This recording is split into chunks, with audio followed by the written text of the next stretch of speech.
He's the criminal's worst nightmare. A cop who enjoys the danger. No guns, no jiu-jitsu, just bring him down. Do you really want to jump? Well, then that's fine with me. Come on. Wait, what do you mean? Wait a minute. What the... He was ready to retire. Now, he's gonna wish he had. Gun! Raj, meet your new partner. New partner?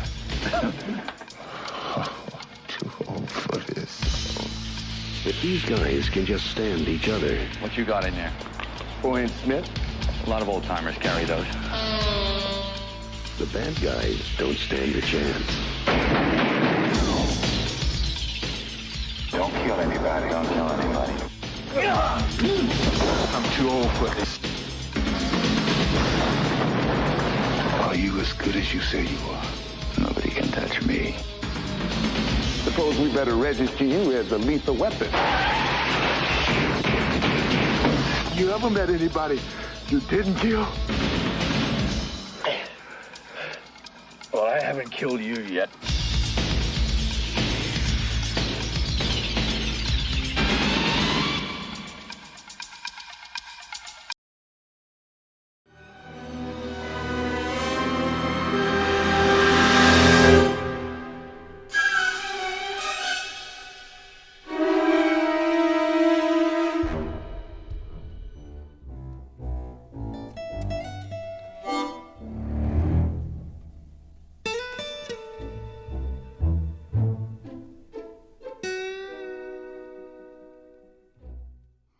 And welcome to the Movie Dog Show. We are stuck in the 80s for this summer, and I'm happy to have Chris Holmes here with me. He's an instructor, coach at Gracie Jiu-Jitsu in Citrus County.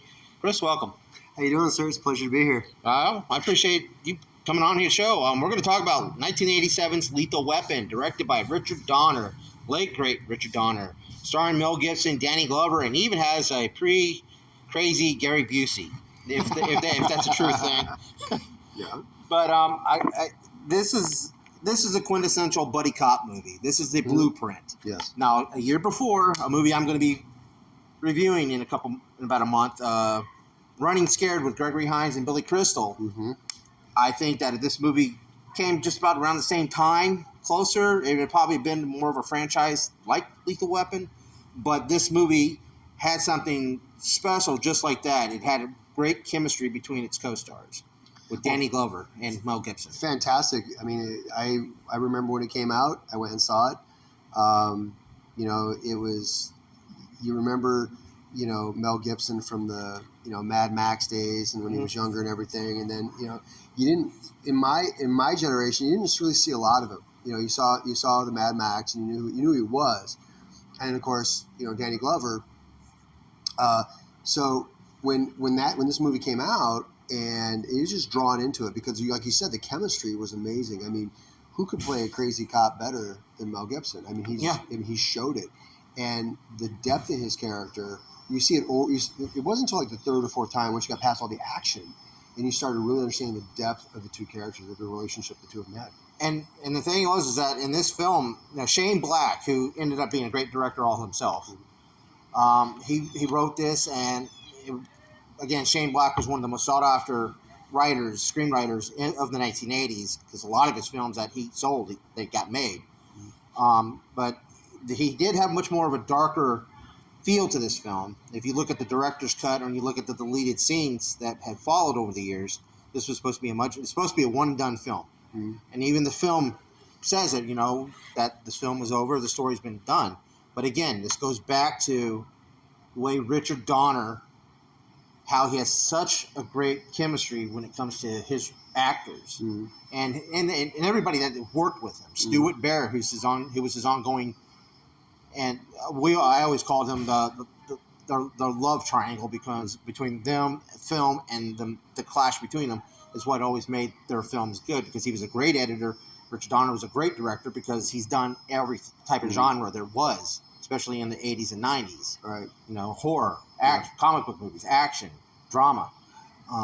But again, this is one of those special films that just kind of just combined everything. Yeah. Where everything worked together and everybody got along, and you could tell everybody had fun. Oh, for sure. I mean, Mel Gibson and Danny Glover still have a good going friendship. And was this the one that Joe Pesci came in? That was the second. That was the second one. Okay, because that was fantastic. Another add-on that was a fish out of a water. Right. A piece. That was like almost trying to put a square peg into a circle.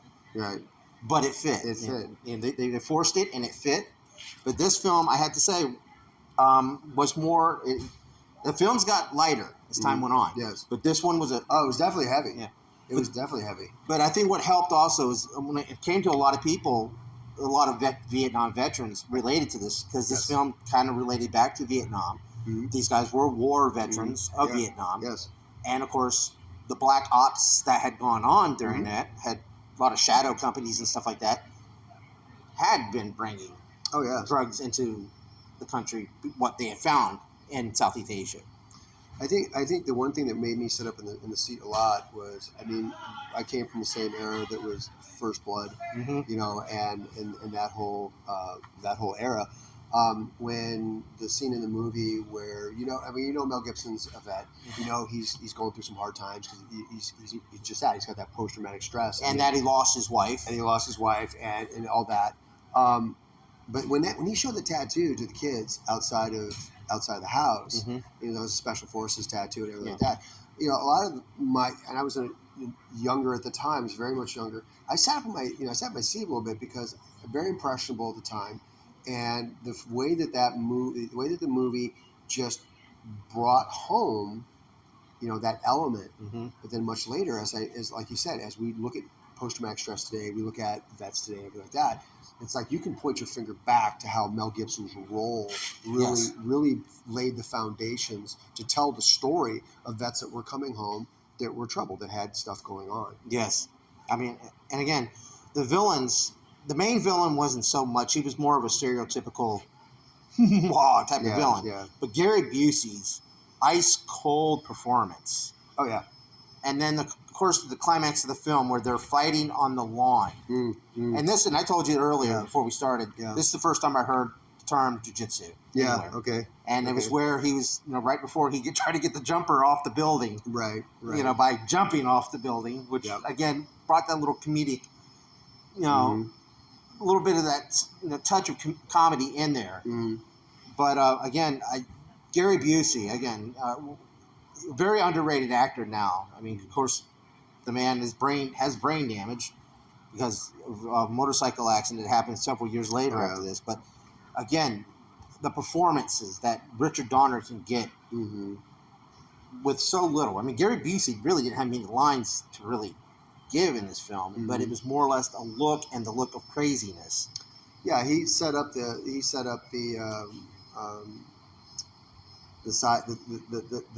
henchman, I guess. The henchman. He was the one that was kind of brought into play, and as you saw him come through the story, it kind of led up to, Gary Busey's character was the one that had the tattoo. Mel Gibson's had it, so that clash is coming. I mean, it was beautifully written. It was set up for that massive fight out in the front yard. Now, the one thing, because the second one's my favorite, but when it comes to this film and all the other films, they did have the same motif that they kind of, or a formula that they kind of recycled in the other films. Now, I have nothing wrong with the other films. I enjoy every single one of them. I mean, they were successful. I mean, they're planning on trying to make a fifth one now. Right. But it's something like the TV show we talked about. There's something that was missing. There was that magic that Mel Gibson, Danny Glover, and those who came after, but with Richard Donner at the helm. That show missed that type of special magic. And they just couldn't replicate that. No, when you try to remake like Lethal Weapon, you say, well, we can make a season out of it, we can make a series out of it. You look at SWAT. SWAT was another thing that started off as a '70s TV show, and then they turned it into a movie. And the movie wasn't bad. I mean, it had I think it was LL Cool J. I think he was in Sam it. Jackson and Colin Farrell. LL Cool J was in it too. Yeah. I believe. Anyway, but you look at those things, and then when the Lethal Weapon series came out, I gave it a few minutes, but it didn't have nearly the grab. It kind of left me flat. But again, real quickly before we jump off here, give us a few insights of your school. Sure.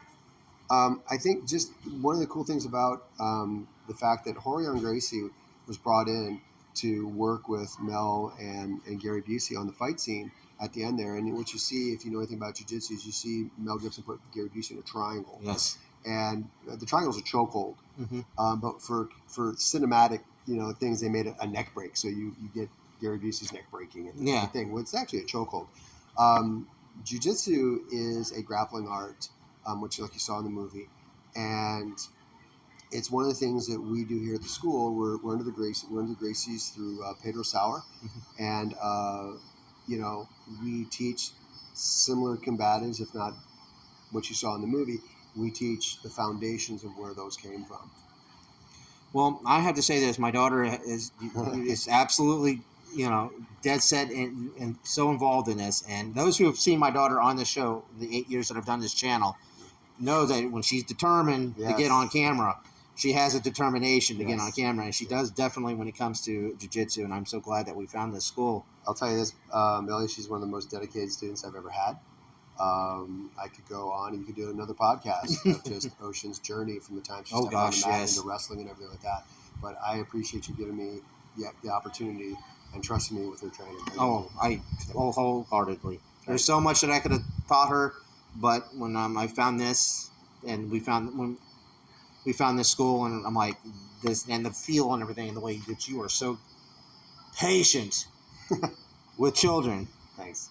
I have to say that we knew we found the perfect spot and the perfect outing for her. So, but again, I appreciate that Thank you so much. I appreciate it. But again, I mean, your final thoughts on the movie though itself? Oh, I love it. I think it's one of the best. I get some shade thrown at me once in a while, but I think it's one of the best Christmas movies. It never makes the list. That's the thing. Die Hard's always taking that spot. Yeah, and I think Lethal Weapon's in there because he comes out of a trailer with Christmas trees in it. Yeah. And, hello. Yeah. I mean, even though the Murtaugh house is always getting demolished, from the final film, it was burnt to the ground. Yes.